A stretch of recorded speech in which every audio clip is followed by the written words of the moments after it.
সাবিত রাদিয়াল্লাহু তাআলা আনহু বলেন, দেখেন নাসাই শরীফ হাদিস নাম্বার 4149 নাম্বার হাদিস, তিনি বলেন বায়া'না নবী সাল্লাল্লাহু আলাইহি ওয়াসাল্লাম আলা সামঈ ওয়াত তাআ, আমরা নবীর হাতে হাত রেখে বায়াত হলাম আলা সামঈ, নবীর কথা শুনবো, ওয়াত তাআ, নবীর কথা মানবো। বলেন নবীর কথা, নবীর কথা।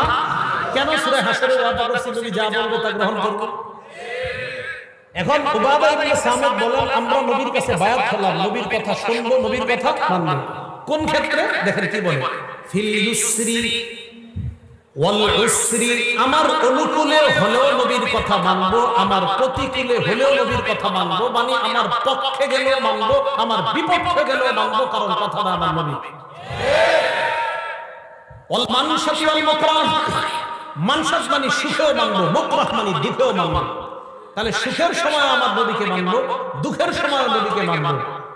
এরপরে বলতেছে ওয়া আল্লা নুনাজিআল আমর আহলা, যোগ্য মানুষ যদি যোগ্যতার আসনে বসে যায় এটার বিরোধিতা আমরা করব না, এই মর্মে আমরা বায়াত হলাম। আর যদি অযোগ্য ব্যক্তি যোগ্যতার আসনে বসে যায় এটার বিরোধিতা করা ফরজ হয়ে যায়। এটা এই মর্মে বায়াত হয়েছে। আর কি ওয়া আন্নাকুম বিল হক্কি হাইসু লা তাখাফু ফিল্লাহি লাওমাতা লাইম, হক কথা বলতে কখনো আমরা কাউকে ভয় করব না, এই মর্মে নবীর কাছে আমরা বায়াত হলাম। তাহলে নবীর কাছে আমরা বায়াত হলাম, নবী যা বলবে তা শুনবো এবং মানবো। কেন? সূরা হাশরে আমরা ওয়াদা করলাম, আল্লাহ বলছেন আমার নবীকে যা দিলাম তোমরা তা গ্রহণ